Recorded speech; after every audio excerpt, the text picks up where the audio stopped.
So, ayan, magandang hapon ulit. Tayo magluluto na naman ng papaya soap. Ayan, nakagayak na po yung ating mga ginagad na soap at saka papaya. Ito, aloe vera po ito. Ayan yung mga pinagbalatan ko. Ito po isang papayang malaki-laki. Siguro po mga mahigit 1/4. Saka tapos ito po ay aloe vera. Ayan, kumuha ulit tayo sa puno ko, tanim ko. And then may base soap tayo at saka syempre yung ating yung gagawing papaya soap, mga kaibigan. Ayan, lalagyan po natin na bird's tree na naman isa. Ayun, mga kaibigan, ayan, magsisimula na po tayo. Tayo po ay magsisimula na. Mga sangkap po ng ating ginawang gagawing papaya soap. Manood po tayo at mag-uumpisa na tayong magluto. Yan po yung mga aloe vera natin, mga pinagbalatan ng papaya. Ayan po yung papaya natin, ginadget ko. Ayan yung aloe vera natin. Ayan yung ating base soap at siyempre yung ating papaya. Ayan po, mga kaibigan, papaya soap ang gagawin natin. So, mga kaibigan, ayan, iluluto na natin yung papaya soap, mga kaibigan. Diba ang ganda? Yan po, dalawa kasi pinipilis po natin yung ating yung hindi pa nalulusaw, kasi kumukulo na siya. Ayan. So, mga kaibigan, ayan, gumagawa tayo ng papaya soap. Ayan, pipirisin natin yung mga ng malusaw. Ayan, mga kaibigan, ang daming lahok niyan. May nilagay pa tayong gatas ulit. Ayan, ang lahok po niyan, ulitin ko. Isang papayang hinog. 5 aloe vera. Marami kasi kong tanim. Tapos po, isang bird's tree. Tandaan nyo po, At saka po, 10 kalamansit ulit. Ayun. So, maganda pong lalo yan dahil hinog. So, ayan, nakakaputi po talaga dahil itinry ng apo ko sa braso niya. Pumuputi po talaga yung kabila. Ayan, mga kaibigan, maganda po yung kulay. So, siguro po hindi na natin lalagyan ng pangkulay kasi maganda naman siya. Parang magawa kayo ng puto, Tapos po, siyempre, pag natin, alisin natin yung meron pang nakitang buto ng papaya doon. Tatanggalin na po natin yun. So, magandang hapon po. Mamaya, ilalagay na natin sa molde. Ayan, ang paggawa ng papaya soap, mga kaibigan. Niluluto po yan. Ang lahok ulit ay ulitin ko. 5 aloe vera. Yung tangkay, gagadgarin nyo. Yung kalamansi, sasalain nyo. Tapos, yung papaya po, gagadgarin nyo. At saka, siyempre, isang gatas. Ayun po, mga kaibigan. Tsaka, base soap. At saka, yung pong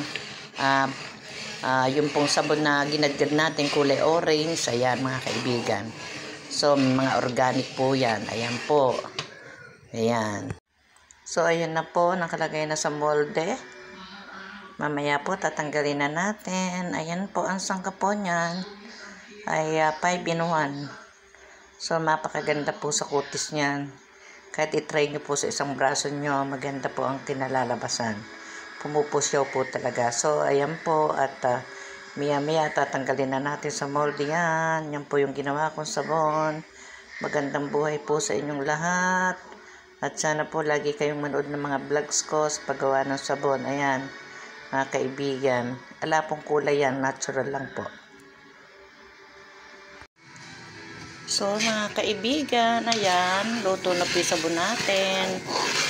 Ayan, may bula-bula po talaga yan pagka kumukulo. Ayan, ang ganda po ng kulay, Wala po tayong nilagay na kulay dyan. Natural niya yung kulay.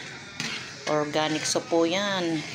Ayan, maganda pa po yan sa yung mga inaano natin. At ito ay may aloe vera. Lagi pong may aloe vera yung soap ko, tandaan nyo.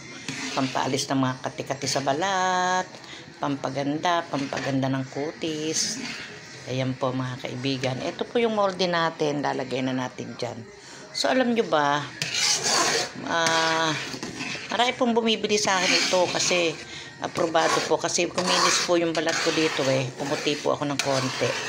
Talaga pong maraming silang binibili nila sa akin at aprobado. Hindi naman po sinabing maputing-maputi. Pupusyaw po kayo.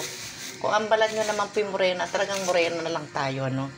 Ayan po mga kaibigan. Ilalagay po natin dito sa pichel. At alam nyo na, para may dulo yung pichel. Ayan mga kaibigan. Ayan. So mga kaibigan, itry nyo po yung sabong kong ginagawa. Talagang maganda. May gatas, may kalamansi, may aloe vera. Ayan po, papayang hinog po yung nakalagay. Ayan po mga kaibigan. Kalamansi, papaya, aloe vera at gatas. 5 in 1. Pati yung base soap po natin. Alam niyo naman yung base soap ng patunaw po yun. Ayan. Ay kaibigan, nilagyan po natin ng, tatandaan nyo po lagi, nilagyan po ng isang kutsarang asin. Yung pong asin kasi ay maganda rin po sa balat yan. Ayan mga kaibigan. So ayan po ang cute-cute na, di ba? Oh. Pag po nilagay natin sa lalagyan ng sabon yan, mga ilang oras po matigas na yan, 5 hours, ganon. Ayan mga kaibigan, oh ang ganda-ganda, oh. Ayan. So mga kaibigan, ayan lang po ang ating secret. Huwag naman po masyadong maraming kalamansi. Kasi marami na pong haloke. Isang papaya na, hinog, kalamansi. 10 na lang po kalamansi. Para hindi naman ma-over yung balat natin. At saka 5 aloe vera lang. Ayan. Bawat luto po ay may aloe vera tayo. Tandaan nyo, pangalis ng galis yun, pangalis ng kate. Pwede sa bata, pwede sa matanda. Basta po sa bata, pag naglagay kayo, ay panlaman nyo kagad. Ganun po kagad tadali. At aalis po yung kanilang mga bungang araw, kanilang mga allergy. Ayan po mga kaibigan. So, hindi pa po tayo nakakapagpagawa ng label, ano. Pansamantala, ipinapackaging lang po natin dito sa mga plastic. At medyo ang hihingi pa po ng dagdag puhunan. Alam nyo na. So, ayan po. Siguro naman po, luto na yan. Kasi anday-anday lang po yung apoy natin, ano.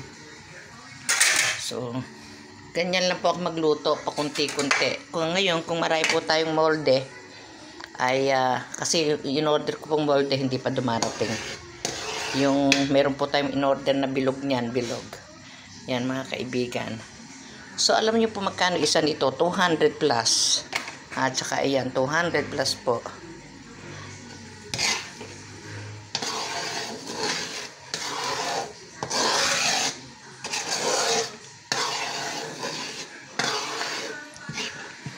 So, ayan mga kaibigan, kulong-kulo na siya. At wala na yung bula. Pwede na natin ilagay sa pichel. At, siyempre, isasalin natin unti-unti doon. So, ayan po. At tutuluto. Kanina, buo-buo nakita nyo. Ngayon, wala na. Ayan mga kaibigan. Stop na natin yan. At luto na yan. So, para na po tayo naghahalo ng lugaw, no? Pero, basta po nakagawa tayo, stop. Bukas naman ganon. So, ayun po mga kaibigan, maganda po sa balat yan. Talagang pagka nilagay nyo sa isang braso yan at pinatagal nyo ng konti, pumupusyaw po. Totoo lang po yun. Hindi naman po as in magic na pag nilagay nyo puting-puti naman kayo. Hindi naman po ganun. Pupusyaw lang po. Tingnan nyo apo ko, pumusyaw yung isang braso niya. Kasi siya yung sinampo lang ko. So may nakita pa tayong buto ng papaya rito. Kasi po natin yung buto ng papaya. Okay. Ayan po, luto na. Papatayin na po natin. Wala na yung bula. So mga kaibigan, papatayin ko muna yung video ko.